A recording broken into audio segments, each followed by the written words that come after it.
Star Trek Trash Fire episodes 5 and 6. That's what we're talking about today.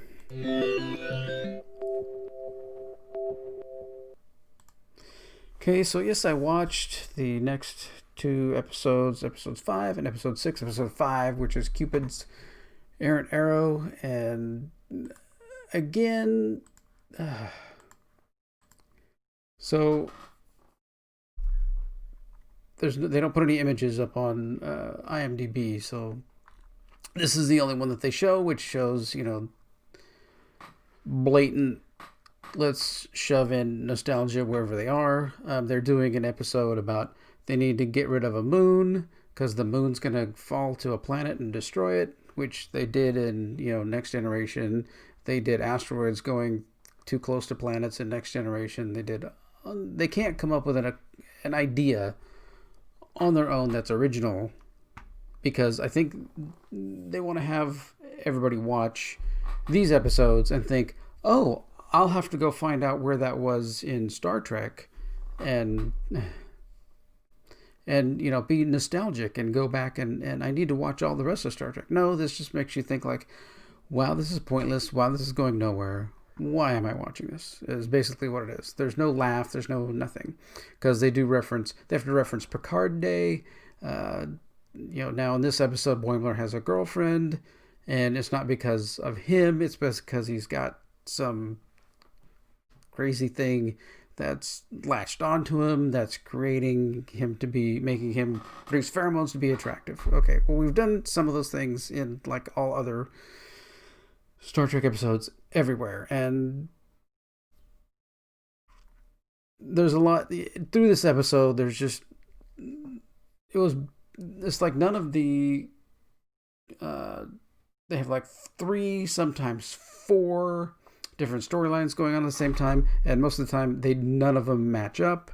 I mean, if you've ever watched Phineas and Ferb, they have 2 different timelines. They have what Phineas and Ferb are doing, and they have, what Perry the Platypus is doing, going up against, yes, here, Dr. Evil Doofenshmirtz. And through all of that, everything in the very end of the episode always comes together. Somehow, completely random things end up coming together. Just very intelligent writing, very amazing writing in Phineas and Ferb, not in Star Trek Lower Decks, aka Trash Fire. So there's like all the aliens from the planets are in the conference room, and they're just yelling and screaming at each other all the time, and it again makes no sense. So then, of course, Mariner can't understand why anybody would be attracted to Boimler, because, of course, of his, race, his gender and skin color, obviously. And so she goes out to prove why he's, so undesirable through the episode, that it has to be something that this person that he has as his girlfriend is some kind of alien, and then they just, for stupidity and nostalgia, they just have to rattle off all the names of aliens from all other Star Treks, which they do in every one of these episodes. Just like, let's take as many different names of as many different things from as many different Star Trek episodes, and we'll just pile them into a big sentence, and that'll be, because nostalgia, because that'll get everybody to watch it. And those people that haven't seen the old Star Trek will go, oh, let's go find out what those are. No, they're going to be totally turned off by, I have no idea what that is, and I'm not going to sift through 500 old episodes of Star Trek to find out what episode that was from to be nostalgic about it. No, you're doing nothing. So in the end, this was in the original trailer. This was the episode where they have him in the nude scene where he's sitting at the console and has taken his clothes off, which is just extremely stupid for a comedy cartoon. I don't expect these shows to be as kind of cerebral as the original animated series. Those were very straight laced. Those were very straight out of Gene Roddenberry's Star Trek. military kind of beat to them. I don't expect that to be these. What would be nice if it were something more along the lines of, maybe Orville, where they actually have some real things to do, some real sci-fi kind of scenarios, and there's some actual comedy kind of thrown in. So, which the second season of Orville did extremely well. So, yeah, this Cupid's errant arrow at the end, we find out, Boimler's just got a parasite, and that's why, he's, been made attractive, so he really is unattractive, and she's just, so happy that, but Mariner's just so happy that, yes, she was right, he's unattractive and unwanted, and no one wants him once again. So, yeah, just, it gets dumber by the day. I mean, these shows. So, Terminal Provocations, this one doesn't even have any images on it yet, but so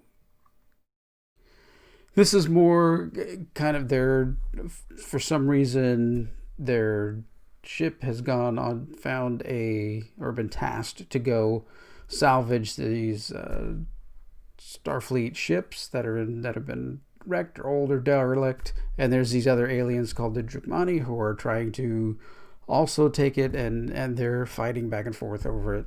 And then one of the crewmen, who's named Fletcher, who's also one of the lower decks people, a new character that they brought in, he goes to try and do some work on some stuff and lies and lies and lies and lies over what he's been doing. Everybody else is off at a party somewhere, so no one knows what he's doing, and he tries to hook up, I guess, this battery thing to his head to try and make himself more intelligent, but instead he takes his intelligence, goes into the battery, and then the battery becomes Ultron, basically, and gets bigger and bigger and keeps sucking up parts of the ship, and then eventually they take it and throw it out the airlock, and it goes and runs into the Drukmani ships, which then, makes the Drukmani ships so they can't fight anymore. So then, yay, Star Trek wins.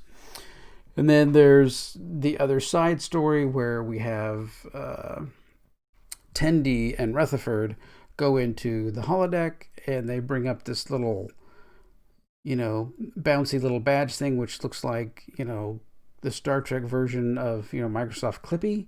I don't know if, that's going to age myself a bit, because Microsoft had this little assistant in Microsoft Office, which was Clippy, which would bounce around the screen and, do kind of helpful things and everything else. It was berated for many years about how dumb it was.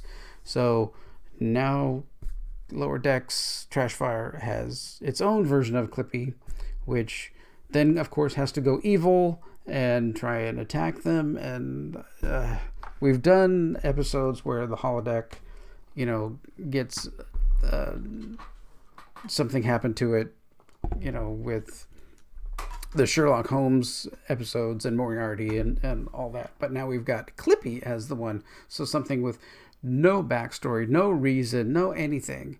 Moriarty had reason. He was curious. He wanted to find out what was going on. He wanted to find out what his environment was, what was going on, why was he there, how did he get there, can he ever leave there, all these things, which definite motivations and things like that. Clippy's just there just to be dumb.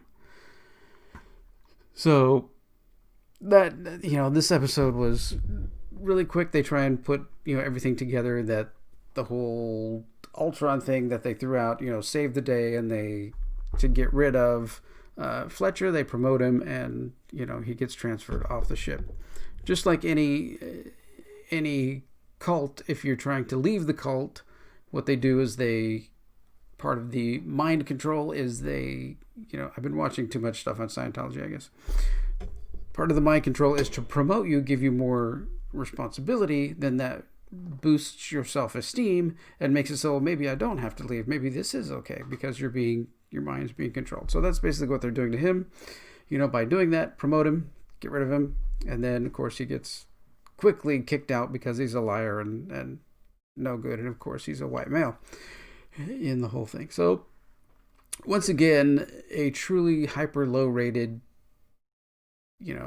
episode of this show. There's a second season. I saw that, if you look at this whole thing, they're actually going to do a complete second season with 12 episodes instead of 10 episodes. So we have so much more to look forward to, so much more mocking to do, so many more trash fires. We can't have enough trash fires. All right, wow. So Star Trek Trash Fire is continuing to live up to its name, and I don't know. I wanted to have at least one of the episodes think, wow, that one wasn't half bad. Maybe no, they're all bad so far. They're all just, and again, in all the episodes, they've got to have a point where they have a character just go somewhere and name off like 6, 8, 10 different things from older Star Trek shows. That's not nostalgia, okay? You understand? That's not nostalgia. That's just blatant insert a word here because we're trying to be relevant in the Star Trek universe, which they're not. They're completely irrelevant. So if you wanted to have actual nostalgia, you would actually have a plot point that was necessary for one of these items from the past to be used in the current episode. That's true. The first reboot, Star Trek that J.J. Abrams started, there were small things like the only people that died had red suits, things like that. That's actually some nostalgia that people from the original series understand. But that wasn't all that was in it. So, I think that was probably the best of the reboots was the first one. As typical reboots, tend to go down, and J.J. Abrams tends to wind down and destroy everything that he starts. So, but anyway, Lower Decks, still a no-go, still don't watch, still don't need all of that. All right. Thanks for watching this. And if you actually liked the episode, tell me about it. Tell me why you liked it, and we'll talk about it. All right. Thanks for watching. Take care.